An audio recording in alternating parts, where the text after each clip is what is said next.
Assalamualaikum warahmatullahi wabarakatuh. Sebelumnya, perkenalkan nama saya Alvina Mutiara dengan NPM 2503-32013. Di sini saya akan menjelaskan materi tentang rasio likuiditas, rasio solvabilitas, dan yang terakhir rasio profitabilitas. Yang pertama, kita akan membahas tentang rasio likuiditas.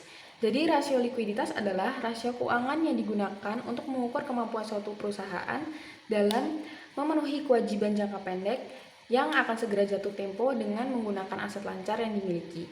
Nah, jenis-jenis rasio likuiditas sendiri yaitu ada 3. Yang pertama ada rasio lancar yang digunakan untuk mengukur kemampuan aset lancar dalam menutupi utang lancar. Lalu yang kedua ada rasio cepat yang digunakan untuk mengukur kemampuan perusahaan melunasi kewajiban jangka pendek tanpa mengandalkan persediaan. Lalu yang ketiga ada cash ratio yang digunakan untuk mengukur kemampuan perusahaan membayar utang jangka pendek dengan kas dan setara kas. Lalu tujuan dari rasio likuiditas sendiri yang pertama untuk menilai kemampuan perusahaan dalam memenuhi kewajiban jangka pendek. Lalu yang kedua untuk mengukur tingkat keamanan kreditor. Lalu yang ketiga untuk menilai efisiensi pengelolaan aset lancar. Lalu yang kedua kita akan bahas rasio solvabilitas.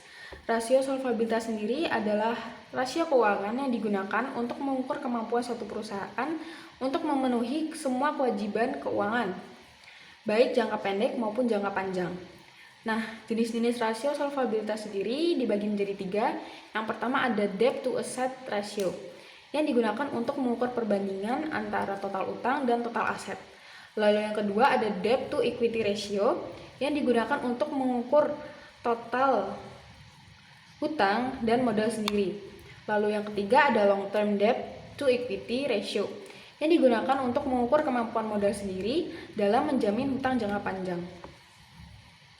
Nah, tujuan dari rasio solvabilitas sendiri yang pertama untuk menilai struktur permodalan perusahaan, lalu yang kedua untuk mengukur tingkat resiko keuangan, lalu yang ketiga untuk mengukur kemampuan perusahaan dalam jangka panjang.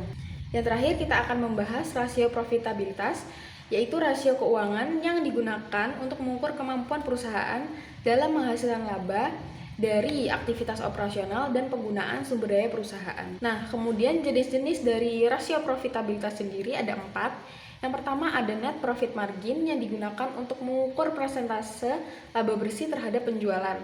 Lalu yang kedua ada gross profit margin yang digunakan untuk mengukur efisiensi produksi dan penjualan.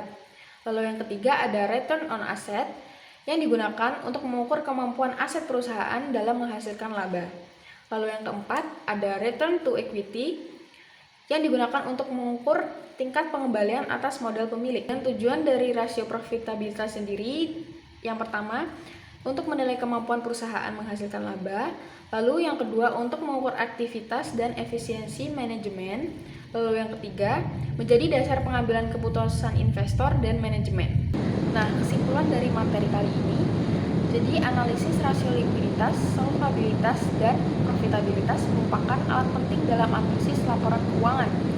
Rasio likuiditas menilai kemampuan jangka pendek, rasio solvabilitas menilai struktur pendanaan dan risiko jangka panjang, lalu rasio profitabilitas nilai kemampuan perusahaan dalam menghasilkan laba. Sekian materi yang bisa saya sampaikan. Terima kasih. Wassalamualaikum warahmatullahi wabarakatuh.